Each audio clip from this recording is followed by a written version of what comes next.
Hello everyone, good morning. आज हम हमारा नया सब्जेक्ट शुरू कर रहे हैं, FC2 फाउंडेशन कोर्स 2। और मेरे पास आपके FI BMS के दो सब्जेक्ट हैं। First principle of marketing and second one foundation course 2। सो आज हम सबसे पहले फाउंडेशन कोर्स 2 के बारे में स्टडी करने वाले हैं।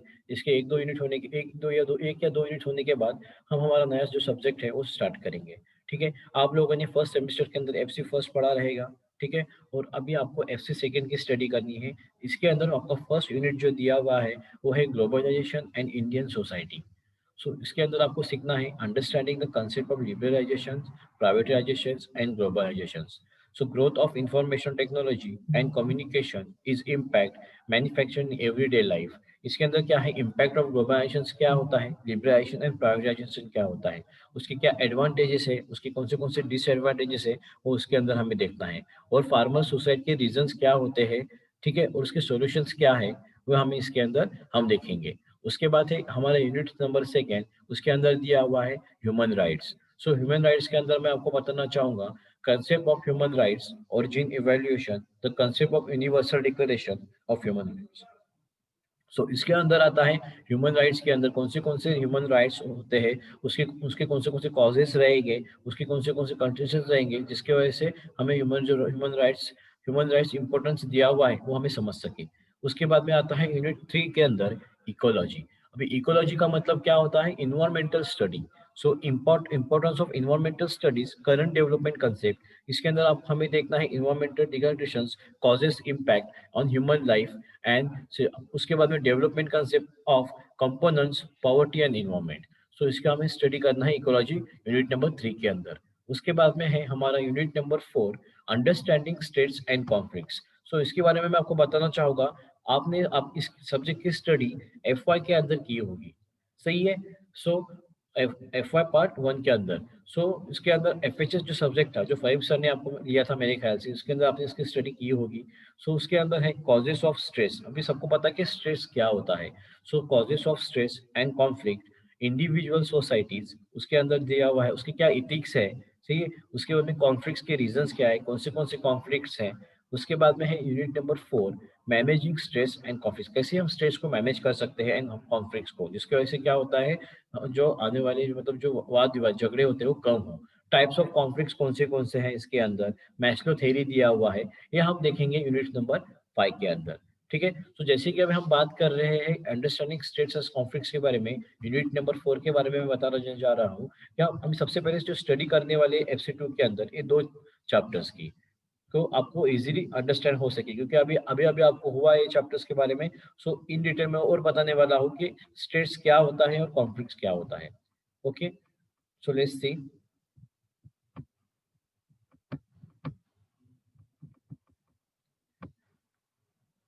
देखिए, हमारा यूनिट का जो नाम है अंडरस्टैंडिंग स्ट्रेस एंड कॉन्फ्लिक्ट्स। अभी स्ट्रेस स्ट्रेस का मतलब क्या होता है कि तनाव आना, टेंशन आना, सही है। देखिए, वाद विवाद मतलब क्या, कॉन्फ्लिक्ट्स के बारे में बता रहा हूँ कि वाद विवाद में झगड़े भी हो सकते हैं जब हमें स्ट्रेस आता है, सही है। स्ट्रेस, ये देखिए, स्ट्रेस हर सबको आता है, हर व्यक्ति को स्ट्रेस आता है। ऐसा कोई व्यक्ति नहीं है कि जो कभी स्ट्रेस महसूस नहीं करता है, उसको स्ट्रेस नहीं होता। स्ट्रेस तो सबको आता है। लेकिन इसके बारे में बताऊंगा कि स्ट्रेस है वो दो तरह का होता है, एक पॉजिटिव स्ट्रेस और एक नेगेटिव स्ट्रेस। पॉजिटिव स्ट्रेस के बारे में मैं आपको बताऊंगा। पॉजिटिव स्ट्रेस ऐसा होता है कि जब भी हमें कुछ अचीव करते हैं, एक स्टूडेंट है, उसने 10th क्लास के अंदर फर्स्ट रैंक निकाला, या अबाउट 70% या 78% या 50%, सॉरी 85% के ऊपर परसेंटेज उसको मिले, तो वो क्या होगा, वो चाहेगा कि उसको नेक्स्ट 12th के अंदर, मतलब जो वो नेक्स्ट बोर्ड की जब एग्जाम देगा, तो उसको क्या हो, उसको और ज्यादा परसेंटेज आए। ये क्या रहेगा उसका पॉजिटिव स्ट्रेस, कि उसको आगे जाके कुछ अचीव करना है। पॉजिटिव स्ट्रेस रहेगा। निगेटिव स्ट्रेस के बारे में बताऊंगा। नेगेटिव स्ट्रेस यानी हमारे साथ, हमारे साथ दो एम्प्लॉय है जो जॉब कर रहे हैं, अगर उस एम्प्लॉय को प्रमोशन मिलता है, सेम वर्क है हम लोग का, और उस एम्प्लॉय को प्रमोशन मिलता है तो मुझे नहीं मिलता, तो मैं क्या महसूस करूँ कि हमने सेम वर्क किए थे, हमें प्रमोशन नहीं मिला। तो उसका रीजन क्या होता है कि हम निगेटिव स्ट्रेस की तरफ जाते हैं। मतलब क्या कि हम काम करेंगे लेकिन काम में ध्यान नहीं रहेगा, क्योंकि क्या रहता है इसके अंदर, ये निगेटिव स्ट्रेस निर्माण करता है। ऐसे दो स्ट्रेस होते हैं। ठीक है, इसके बाद दिया हुआ है हम लोग का डेफिनेशन। डेफिनेशन क्या रहेगी इसकी, मैं आपको बताना चाहूँगा, डेफिनेशन है stress is a common experience faced by individual when they are unable to find is difficult to cope with the demands of personal work in life. Stress देखिए, स्ट्रेस क्या बताया गया है इसके अंदर, ये कॉमन लाइफ एक्सपीरियंस है, हर कोई ये लाइफ में सबको आता है, मतलब सबको सबको स्ट्रेस निर्माण होता है। तो वो स्ट्रेस को हमें कैसे कम करना है, वो स्ट्रेस के बारे में हमें कैसे जानना है, ये चैप्टर के अंदर हमें क्या करना है, इसकी स्टडी करना है।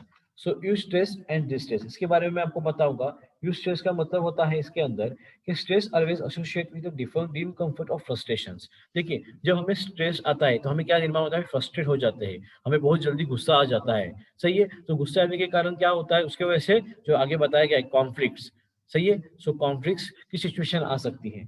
ओके, सो एक बार मैं बताऊंगा कि स्ट्रेस, एक बार एक एग्जांपल होगा इसके अंदर कि स्ट्रेस मतलब क्या, कि जब student the started feeling days before his examination. जैसे कि मैंने अब आपको कहा कि आपकी यूनिट टेस्ट इस चैप्टर के ऊपर, जैसे चैप्टर खत्म होगी आपकी यूनिट टेस्ट ली जाएंगी, तो क्या होगा, आप स्ट्रेस निर्माण कर पाओगे। ठीक है, वो स्ट्रेस चाहे तो आप आपको देखना है कि पॉजिटिव रहेगा आपके लिए, नेगेटिव रहेगा। अगर आप स्टडी नहीं करोगे तो आपको क्या करेगा, वो स्ट्रेस नेगेटिव स्ट्रेस में आप जाएंगे। अगर स्टडी करके आप इस चैप्टर के ऊपर स्टडी करोगे, आपको क्वेश्चंस इजी लगेंगे, मतलब क्या होगा, आप इजीली पास आउट होगे, तो आपको क्या होगा, ये पॉजिटिव स्ट्रेस रहेगा।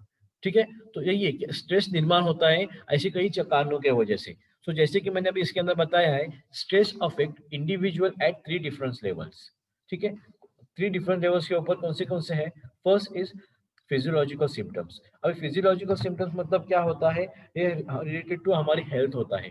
सही है, बहुत देखिए कभी-कभी ऐसा रहता है कि हमें कुछ इंपॉर्टेंट अटेंड करना होता है और उस टाइम पे हम लोग क्या, तबीयत खराब हो जाती है। जैसे कि इसके अंदर एग्जांपल दिया हुआ है हम लोग को कि स्लीपिंग ट्रबल, उसके अंदर breathing, cold, flu, shaky hands, headache. ठीक है, तो इसकी वजह से क्या होता है कि हमें पता चलता है कि हमें कहीं अर्जेंट जाना था और इस कारण, इन कारणों की वजह से हमें उस वहाँ पे जाने नहीं मिला। तो उस टाइम पे भी क्या होता है, कहीं इंपॉर्टेंट मीटिंग रहेगी तो वहाँ पे जाने नहीं मिला।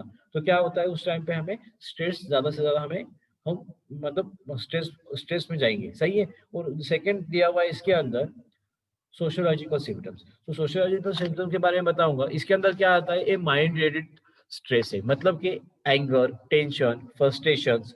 सही है? उसके बाद में है मूड स्विंग्स। बहुत सारे लोगों को क्या होता है, टेंशन रहता है। ठीक है, कि नहीं यार, मुझे इस टाइम पे मुझे अच्छे मार्क्स लाने हैं, मैं कुछ भी, मैं स्टडी नहीं हो पा रही है। लेकिन वो भी क्या होता है, स्ट्रेस निर्माण करता है। हमें वो स्ट्रेस के अंदर नहीं जाना, हमें क्या करना है, स्ट्रेस कैसा कम हो, कैसी उसकी स्टडी करनी है। ठीक है, और उसके बाद में मैं आपको बताऊंगा। ठीक है, अगर आप पहली स्टेज पे आके फेल भी होते हो, तो ऐसा नहीं है कि मैं इस बार मैंने फेल हुआ, मुझे अच्छी स्टडी करनी यूपीएससी की और मैं फेल हो गया, तो नेक्स्ट टाइम मैं अटेंड नहीं करूंगा, ऐसा नहीं। वो निगेटिव स्ट्रेस निर्माण नहीं करना है खुद के लिए, हमें क्या करना है कि हमें हमारा जो पॉजिटिविटी है वो दिखाना है। सही है, तो ये आता है सब फिजियोलॉजिकल, सॉरी, सोशियोलॉजिकल सिम्टम्स के अंदर। उसके बाद में नेक्स्ट दिया हुआ है बिहेवियर सिम्टम्स। सो बिहेवियर सिम्टम्स मतलब क्या होता है, हम लोग का बिहेवियर। सही है, बिहेवियर से पता चलता है कि हम पॉजिटिविटी में जी रहे हैं या निगेटिविटी में जी रहे हैं। अगर हमारा स्ट्रेस निगेटिव रहेगा तो इजीली समझ में आएगा। पॉजिटिव स्ट्रेस भी मतलब क्या, कि हमारे एफर्ट्स दिखेंगे, पॉजिटिव स्ट्रेस भी रहेगा लेकिन उसके अंदर क्या होंगे, हमारे एफर्ट्स दिखेंगे कि हम कुछ अचीव करना चाह रहे हैं, इसलिए हम लोग को स्ट्रेस है। अगर नेगेटिव स्ट्रेस रहेगा तो लोग भी कैसे होते हैं, फ्रस्ट्रेट हो जाते हैं, वहां पे दिखाई देता है चेहरे के ऊपर। फेशियल एक्सप्रेशंस, आपने बिजनेस कम्युनिकेशन के अंदर पढ़ा रहेगा कि फेशियल एक्सप्रेशंस हमें बताता है कि हमारा मूड कैसा है। सही है, वहां पे कम्युनिकेट करने की आपको जरूरत नहीं है, आपको इजीली पता चलेगा कि आपको फेशियल एक्सप्रेशन आपको बताएगा कि आपका मूड कैसा है। सही है, और आप अभी हैप्पी हो या सैड हो, वो आपको बिहेवियर सिम्टम्स के अंदर आपको क्या होता है, पता चलता है। ओके, उसके बाद नेक्स्ट देखेंगे हम लोग कॉजेस ऑफ स्ट्रेस। अभी कौन से कॉजेस है? ठीक है, सो फर्स्ट है इसके अंदर individual of stress. First cause दिया हुआ है इंडिविजुअल स्ट्रेस, इसके अंदर आता है लाइफ चेंजेस। अभी लाइफ चेंजेस यानी क्या, देखिए हमें हर, जब हम एक जगह से कहीं दूसरी जगह जाते हैं फॉर वर्क, तो क्या होता है, हमें वहाँ का जो इन्वायरमेंट है वो नया नया रहता है, तो वहाँ पे हमें एडजस्ट होने के लिए कुछ टाइम जाता है, तो हमारा स्ट्रेस रहता है कि हम यहाँ पे एडजस्ट हो पाएंगे या नहीं। और इसके अंदर एक बेस्ट एग्जांपल दूंगा कि देखिए जब शादी होती है तो क्या होता है, एक जो गर्ल है वो दूसरे यहाँ पे जाती है, दूसरी फैमिली के अंदर जाती है। तो वो फैमिली के अंदर जाने के बाद उसे भी लगता है कि मैं इस फैमिली में एडजस्ट कर पाऊंगी या नहीं कर पाऊंगी, क्योंकि उसके लिए पूरा इन्वायरमेंट क्या होता है, नया होता है। सो वो भी वहाँ पे स्ट्रेस महसूस करते हैं। सो ये होता है लाइफ चेंजेस के अंदर कि अभी हमारी लाइफ, जैसे हमने बचपन से और बचपन से जैसे जीते आ रहे वैसी सेम लाइफ रहेगी क्या? नहीं। तो उसके अंदर भी हमें क्या होता है, हमें देखना पड़ता है कि हमारी लाइफ चेंजेस कैसी है, पॉजिटिव है या नेगेटिव। उसके अंदर पॉजिटिव का मतलब क्या होता है कि हम उसको अपनाएंगे या वो मुझे अपनाएंगे कि नहीं।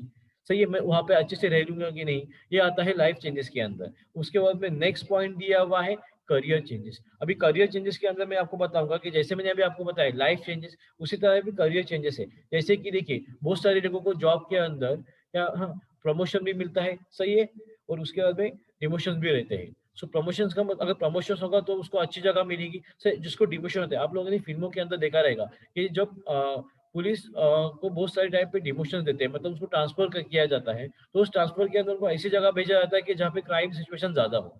सही है। तो उसके अंदर वो स्ट्रेस कैसे, उसको सबसे ज्यादा सॉरी, उसके अंदर सबसे ज्यादा उनको क्या हो सकता है, स्ट्रेस आ सकता है। तो उस स्ट्रेस को कैसे कम कर सकते हैं या उनको स्ट्रेस बढ़ेगा, ये वहाँ पे देखा जाता है। लेकिन करियर चेंजेस का मतलब क्या होता है, इन शॉर्ट मैं आपको बताऊंगा कि वहाँ पे वो सिचुएशन के हिसाब से आपको वो स्ट्रेस कम करना है या बढ़ाना है, वो हमें शो करता है। मतलब क्या, एक जगह से दूसरी जगह ट्रांसफर होने के बाद हमें वही इन्वायरमेंट, जैसे मैंने लाइफ चेंजेस के अंदर बताया मैंने, कि वही इन्वायरमेंट के अंदर हमें कैसे स्टडी करेंगे, उसके बाद में हमें वो इन्वायरमेंट हमें सूट होगा कि नहीं, ये हमें उसके अंदर देखना है।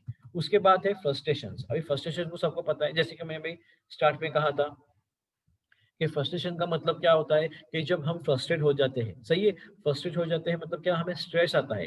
सो स्ट्रेस आने के बाद क्या होता है, हमें बहुत सारा गुस्सा आएगा, फ्रस्ट्रेट हो जाएंगे। लेकिन वो स्ट्रेस हमारा अगर पॉजिटिव रहेगा तो हम फ्रस्ट्रेट नहीं होंगे, हमें अचीव करना है, उस टाइम पे हमें फ्रस्ट्रेट नहीं होना है। लेकिन कभी कभी ऐसा होता है कि हमारे पास सब चीजें हैं अवेलेबल, ठीक है, जैसे कि मेरे पास अभी नेटवर्क है, लैपटॉप है, सब है, लेकिन अगर अचानक लाइट चले जाए, मुझे आपको सिखाना है, और उस टाइम पे भी मुझे क्या होगा, मैं फ्रस्ट्रेट हो जाऊंगा अगर लाइट से नेटवर्क का कोई इश्यू होगा तो।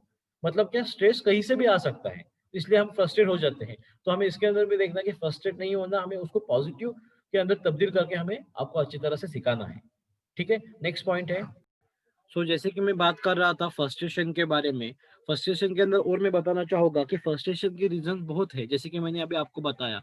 इसके अंदर अगर हमें कोई काम के अंदर इंटरेस्ट नहीं है और हमें वो काम बार बार दिया जाए, तो उसकी वजह से भी क्या हो सकता है, हमें स्ट्रेस निर्माण होगा और क्या होगा, हमें फ्रस्ट्रेशन आ सकता है।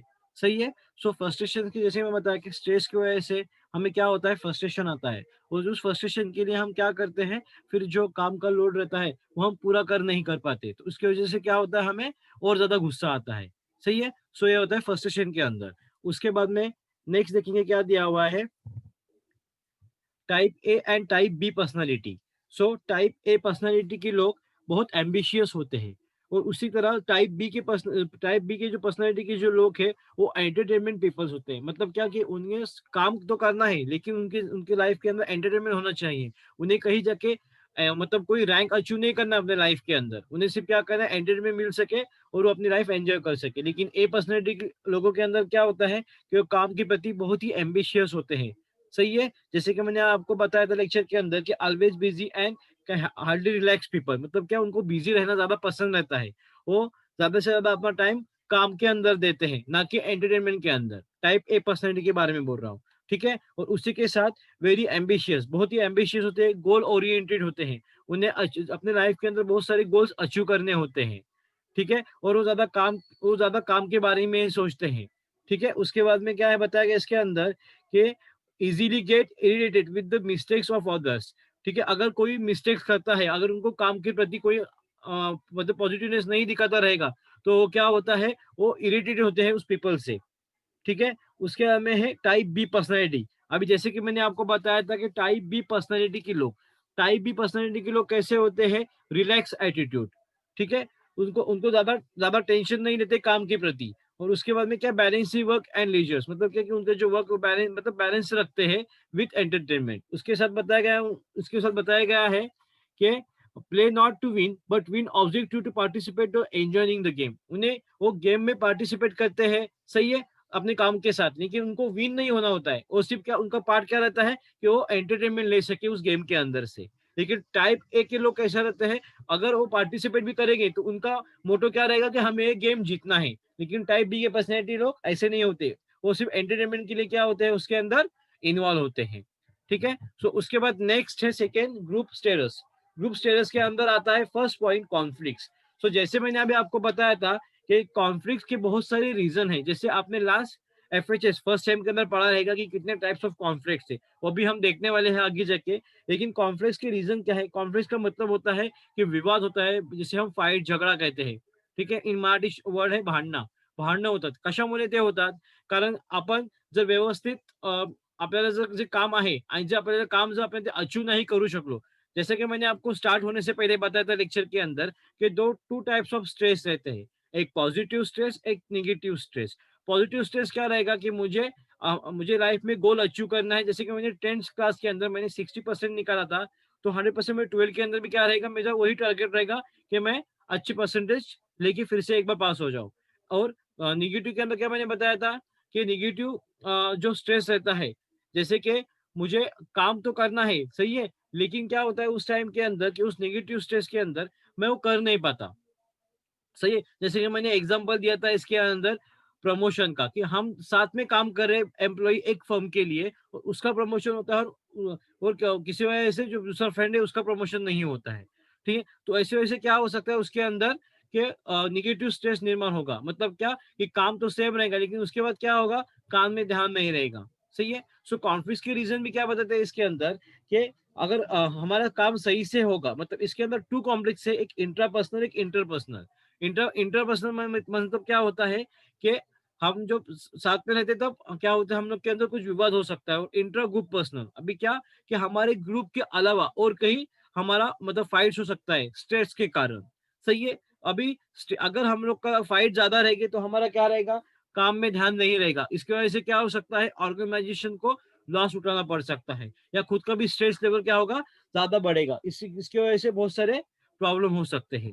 सही है। सो नेक्स्ट आता है इसके बाद लैक ऑफ सोशल सपोर्ट। अभी इसके अंदर मैं आपको बताना चाहूंगा लैक ऑफ सोशल सपोर्ट के बारे में कि अगर हम ऑर्गेनाइजेशन में वर्क कर रहे हैं, ठीक है, और उस ऑर्गेनाइजेशन में किसी एक व्यक्ति को हमने टारगेट किया और कि एक काम अच्छा नहीं कर रहा, इसको कुछ नहीं आता, तो क्या होगा, उसको सब लोग मिलके क्या करेंगे, हीन करेंगे, मतलब क्या करेंगे उसको कि उसको परेशानी होगी कि सब लोगों की वजह से। लेकिन अगर कोई व्यक्ति है जो उसे सपोर्ट करता हो तो क्या होगा, उसका स्ट्रेस लेवल कम होगा। अगर एक व्यक्ति के ऊपर हम डिपेंड रहेंगे कि उसको ही करना है और उसके अंदर उसको कर नहीं पा रहा है, तो वो क्या होगा, स्ट्रेस को अंदर निर्माण होगा। सही है। और उसकी वजह से क्या हो सकते हैं, फिर ऑर्गेनाइजेशन के अंदर झगड़े हो सकते हैं, कॉन्फ्लिक्ट्स के रीजंस बनेंगे।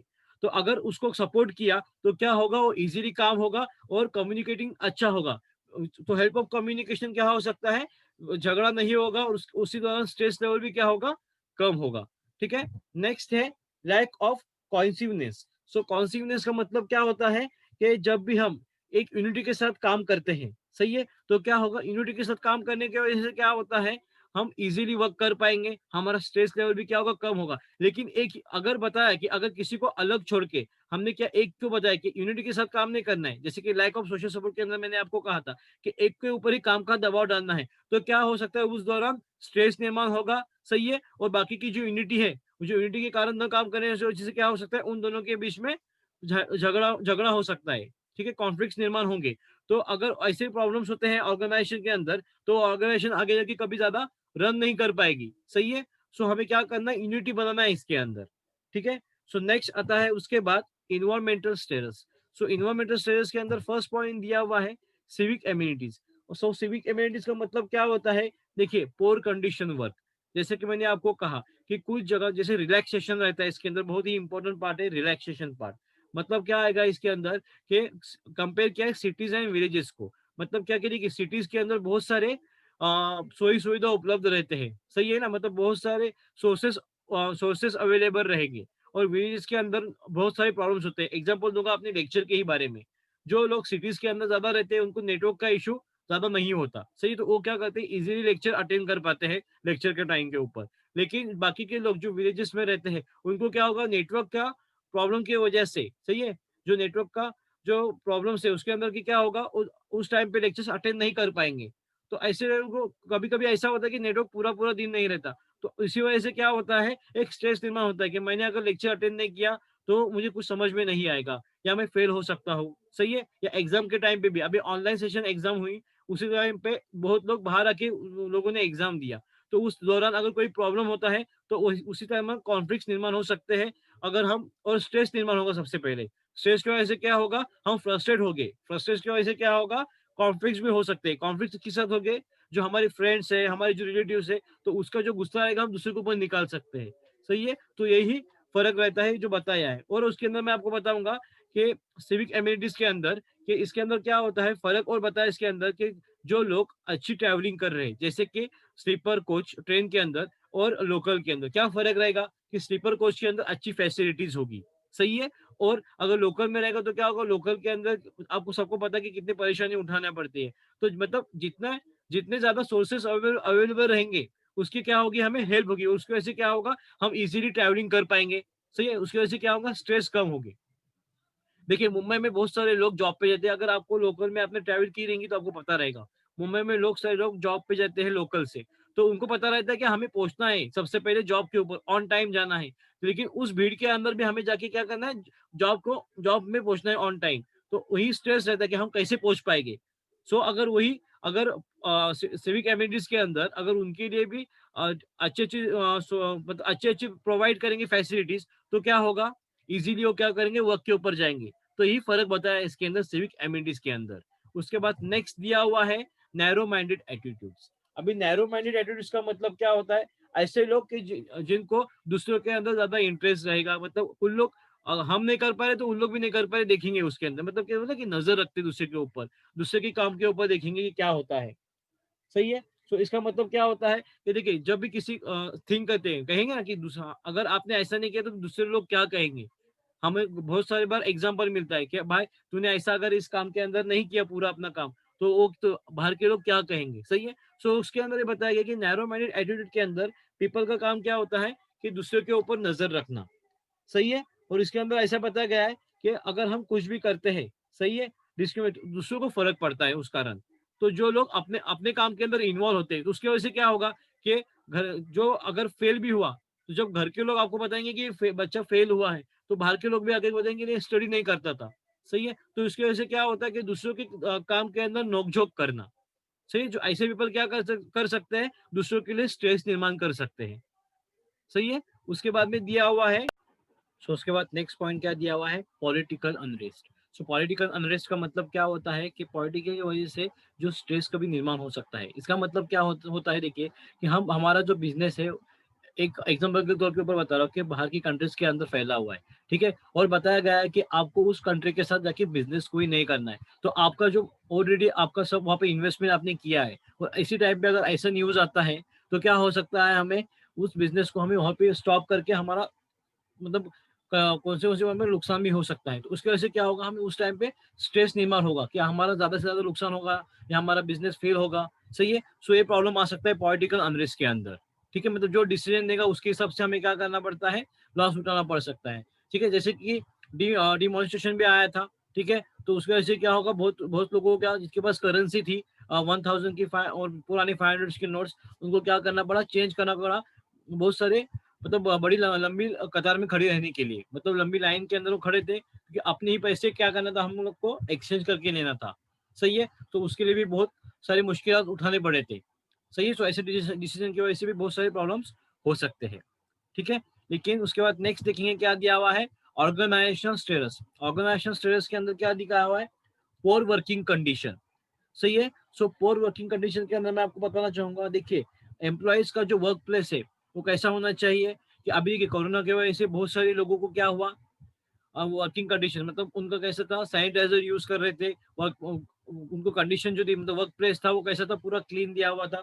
सही है, गुड, अच्छा वेंटिलेशन था। सही है, तो उसकी वजह से क्या होगा कि हमें काम वो उस ऑर्गेनाइजेशन के लिए अच्छा कर सकते हैं। अगर वो ऑर्गेनाइजेशन हमें ऐसी फैसिलिटीज प्रोवाइड नहीं करेगी तो क्या होगा, बहुत सारे लोग बीमार पड़ सकते हैं, हेल्थ इश्यू हो सकते हैं, जैसे कि हमने देखा था फिजियोलॉजिकल स्ट्रेस के अंदर, कि ऐसे इश्यूज के कारण हमारा ध्यान हेल्थ के ऊपर ज्यादा रहेगा, और हम उसके हेल्थ बिगड़ने के कारण हम अच्छी तरह से हमारा जॉब और ड्यूटीज पूरे नहीं कर सकते। सही है, तो क्या होगा, इस वजह से हमें स्ट्रेस निर्माण होगा। सही है, उसकी वजह से क्या हो सकता है, हम फ्रस्ट्रेट भी हो सकते हैं। सो ये आता है पोर वर्किंग कंडीशन के अंदर, हमें गुड वेंटिलेशन, अच्छी फैसिलिटीज, जो पानी जहाँ पे हम मतलब वाटर सप्लाई अच्छा होना चाहिए, मतलब जो हम पानी पीते हैं वो अच्छा प्रोवाइड करनी चाहिए कंपनी ने। सही है, इसके अंदर ये सब दिया हुआ है। ठीक है, नेक्स्ट पॉइंट दिया हुआ है वर्क ओवरलोड। अभी इसका मतलब क्या होता है कि देखिए वर्क ओवरलोड मतलब क्या, कि एक ही बार एक ही शिफ्ट के अंदर काम नहीं देना चाहिए। ठीक है। इसका मतलब क्या होगा, अगर हम सेम शिफ्ट के अंदर काम करेंगे, सपोज एक पर्सन की ड्यूटीज मतलब 3 शिफ्ट में हो, तो उसको थर्ड शिफ्ट या नाइट शिफ्ट अगर दी जाएगी हर बार, तो वो उसी तरह से वर्क नहीं कर पाएगा। क्या होगा, उसके अंदर उसको स्ट्रेस निर्माण होगा, सही है, उसका हेल्थ इश्यू रहेगा, तो उसकी वजह से क्या होगा, फिजियोलॉजिकल स्ट्रेस रहेगा, सही है, बिहेवियर स्ट्रेस भी आएगा उसके अंदर। क्यों? क्योंकि एक एक ही बार सेम काम करने से, सेम टाइम पे काम करने से उसको ज्यादा परेशानी उठानी लग सकती है, सही है, और वर्क का लोड भी अगर ज्यादा रहेगा, सही है, तो क्या होगा, देखिए एक बार हमने कोई वर्क डन कर दिया ऑफिस के अंदर, और हमें जाना है किसी इंपॉर्टेंट काम के लिए बाहर, और उसी टाइम पे बॉस ने कहा कि नहीं, मुझे इस टाइम के अंदर ही दूसरा काम करके चाहिए, दूसरा काम करके चाहिए एट द सेम टाइम, ठीक है, तो क्या होगा उस टाइम के अंदर, हमें क्या होगा, हमें जाना था कहीं इंपॉर्टेंट काम के लिए से, तो हम नहीं जा सके, तो क्या होगा उस टाइम में, हमें स्ट्रेस आएगा, फ्रस्ट्रेट होंगे उस बॉस की बिहेवियर की वजह से, सही है। तो वर्क ओवरलोड नहीं होना चाहिए ऑर्गेनाइजेशन के अंदर, सही है। उसके बाद नेक्स्ट दिया हुआ है रोल कॉन्फ्लिक्ट्स। अभी इसके अंदर क्या बताएंगे रोल और कॉन्फ्लिक्ट्स के अंदर, कि हमारा जो रोल है, अगर सपोज हम कुछ व्यक्ति एक साथ काम कर रहे हैं बहुत सालों से, जो हमारे अच्छे फ्रेंड्स है, कलीग्स, और अचानक किसी को प्रमोशन मिलने के कारण उसके क्या होंगे, रोल चेंज होंगे। मतलब क्या होगा, सपोज आज हमारे साथ एक व्यक्ति जो काम कर रहा है, जो कई सालों से हमारा फ्रेंड था, सही है, और उसको प्रमोशन मिलने के कारण क्या होगा, जैसे कि मैंने आपको लास्ट पॉइंट के अंदर कहा था कि निगेटिव स्ट्रेस भी निर्माण होगा, और उसी के साथ उसके जो रोल चेंज होंगे, तो वो क्या करेगा, अपने बॉस की ड्यूटी, मतलब जो रहते हैं बॉस के रूल्स, वो फॉलो करेगा, सही है, और उसकी वजह से क्या होगा, हमें वो ऑर्डर देगा, और उसकी वजह से क्या हो सकता है, सपोज हमने वैसे काम नहीं किया, तो हमें उस काम से वो निकाल भी सकता है, तो क्या होगा, उसकी टाइम कॉन्फ्लिक्ट और उसके क्या फ्रस्ट्रेशन में हमें निर्माण हो सकता है, सही है। तो ये होता है रोल और कॉन्फ्लिक्ट के अंदर। उसके बाद नेक्स्ट पॉइंट जो है उसका हम नेक्स्ट लेक्चर के अंदर देखेंगे। आज मैंने ब्रीफ इंट्रोडक्शन दिया है हमारे सब्जेक्ट के बारे में, ठीक है, और इसी के साथ हम इसका रिवाइज करके आगे नेक्स्ट लेक्चर फिर कल फिर से प्ले करेंगे। Okay, thank you for joining.